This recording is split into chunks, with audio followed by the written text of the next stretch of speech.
All right, so today we're going to talk about Mixtape. A lot of people have been asking me my opinion on the whole Mixtape situation, and I really didn't have one until I started researching it because I am definitely an outsider looking in on this game. I saw Mixtape when, it would show up at different events and stuff like that, and I was like, "Oh, it's an artsy fartsy game. I am not going to play this game more than likely. It doesn't really appeal to me." But there has been a whole media swarm with Mixtape, and it's not just based on the game itself, it's based on outside factors. And as someone who is looking inward on this situation and doesn't really have a bias for or against Mixtape, I think I can actually bring up some interesting points that maybe some people that are caught in the hype and the hoopla of the situation aren't able to quite see because they're too busy defending their points. They're too busy defending their opinions. And at the end of the day,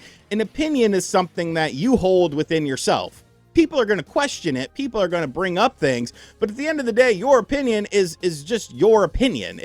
There is no right or wrong in this. It's just how you view the situation. So let's talk about Mixtape.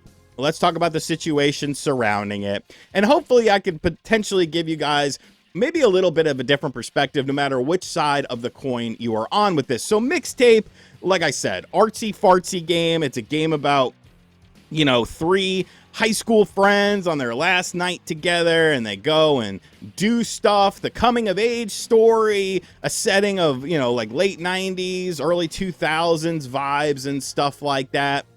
Something that, obviously is going to pull on certain people's nostalgic strings if you had a certain type of upbringing.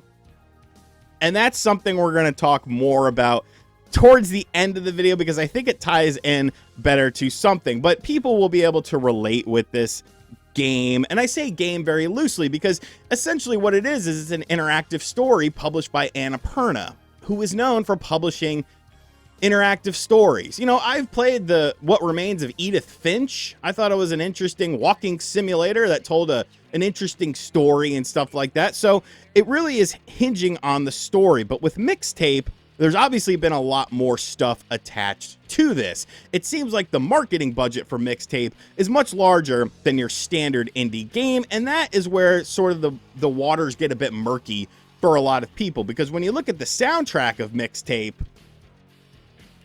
it's very robust, it's very tangy, it's very flavorful. In the OST, Smashing Pumpkins, Devo, Joy Division, Silverchair. These are songs that you have to license for the game, and most independent games, when you think of a standard indie game, are not going to have this sort of soundtrack. But you kind of got to take a step back and think about what indie games actually mean, because technically speaking, Death Stranding 1 was an indie game. There are indie games of all different shapes and sizes, all different sorts of budgets. And when you look at Annapurna and the whole situation going on with that, they have quite a bit of funding.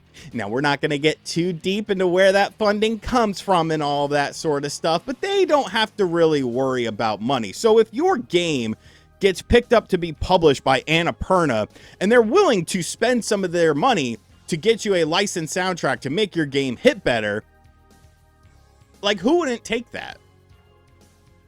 If you're an independent company and you could boost up your game by getting, a more robust soundtrack that kind of fits at least a certain vibe of 90s and early 2000s culture, and it actually plays better into the story, it plays better into the game, quote unquote, that you're trying to create, it makes sense. And then you get into the industry plant side of things. And I do think that Mixtape does have some industry plant DNA within it, because people automatically assume industry plant bad, it's the worst thing ever. But just looking at the term industry plant, which is often used in things like music, there are definitely similarities. At its core, an industry plant is when something becomes popular or a company feels like there is a market of something. Remember the SoundCloud era of rap with Lil Bo Peep, and I know it's Lil Peep, it's a joke, XXX, Tentacion, and all that sort of stuff. It ended up becoming this huge genre. So record labels were out there looking for some people that were similar to that style. So they would find these artists You know, tell them, okay, we're going to cultivate you a little bit. We're going to, you know, change up your image a little bit, change up your sound a little bit, give them a bunch of money, and then hope that they're going to make you more money in return. And I do feel like, you know, the money aspect of this does kind of have the industry plant side of things when you look at this soundtrack, because your developer team of 10 people working in a basement together that are working on a 2D platformer, they're not going to have, you know, a budget like that to get a soundtrack like that. It's going to be chiptune music and stuff like that. So I don't think that that's like a super slant against them. I just think it is the factual matter of the situation when it comes to this game. Annapurna probably was like, hey, we got money. We'll get you guys a better soundtrack. And then, you know, the game will be a little bit better for people experiencing it, and a better experience because of it, because the music does play a role in the game. So that's not even, like, to me, that's not even like the big controversy with this. For a lot of people, that is the controversy, the money aspect, the industry plant aspect and stuff like that. And that's fine if that's what you want to focus on, but that's not really what I'm focused on with this. My thing with this game is the other side of the coin. My thing with this game has to be the reviews. I don't know what's going on with that. I don't know what's going on with that, but I think, like I said, and this is just my opinion, I think I could potentially crack the egg at least a little bit. Because this game, for whatever reason, with the gaming media, the gaming press, has been getting like a lot of tens. A lot of stuff being said about this being a generational game and something that really resonates with people. And a lot of people that are on the outside looking in, such as myself, who don't really get into the interactive, you know, movie story driven genre of games, are like, wait a minute, how is this a generational game? It's a game that's essentially 3.5 hours long that tells a story, and then once it's done, it's done. There's no gameplay loop attached to it. And for a lot of people, it seems like they're just reviewing the story, and for some reason, the story is resonating with them. And I alluded to this earlier, that this is probably where I might make some people upset, and, you know, that's fine. It's just my opinion on this. But before we get into that, the generational game thing, if this was a generational game, wouldn't it have like a higher peak player count? The most that people played this game at once was 2,200 on Steam. And obviously a single player game, obviously a shorter experience, but generational game, I would expect it to be a little bit more popular. At the time of the filming of this video, there's 700 people playing the game. 700 people. For generational, 10 out of 10, I would expect quite a bit more, to be honest with you. And here's where I think things get very interesting, because people like to take IGN, for instance. IGN gave this game a 10 out of 10, and they like to compare it to other games that IGN has reviewed recently that have gotten much lower scores, 6s and 7s and stuff like that. I hate all of you. Don't say it in the comments. But, you know, lower scores than a 10 out of 10. Lower praise for this game. And when people look at IGN, they look at the website as one solid entity. But you got to look at the people that are reviewing these games, because the same people that are reviewing Mixtape are probably not the same people that are reviewing, you know, Saros or Crimson Desert or something like that. They're obviously, you know, very dynamically different games. You know, completely different genres and stuff like that. So here's where things, and like I said, I'm going to probably offend some people with this. A game like this is reliant on nostalgia. And when you look at, I'm trying to say this in like the nicest way possible, but I think I'm just going to have to come out and say it. There are a lot, and I don't mean this as a slight. I mean this as just a sort of factual thing. As someone who has been around this place of video game review, I've been reviewing games since 2012. All right, with websites and now YouTube and stuff like that. I've been in this game for 14 years. I've been full-time for 7, 8 years now. Like, it's been a while. There are a lot of socially awkward people in this sphere. When you go to a video game convention and you see a lot of gamers congregating at once, there are a lot of socially awkward people in this sphere. And I feel like a lot of socially awkward people also review video games. Once again, that's not a bad thing. But when you look at what the story of this game is telling, I feel like a lot of these people did not have like the high school experience where they had really good friends and they did these sort of adventures and, you know, experimented with the, you know, the opposite sex or the same sex or drugs or parties and stuff like that. It was a much more sheltered experience. So for a lot of these people that are potentially playing and reviewing this game, it's an experience that they feel like they've missed out on in life.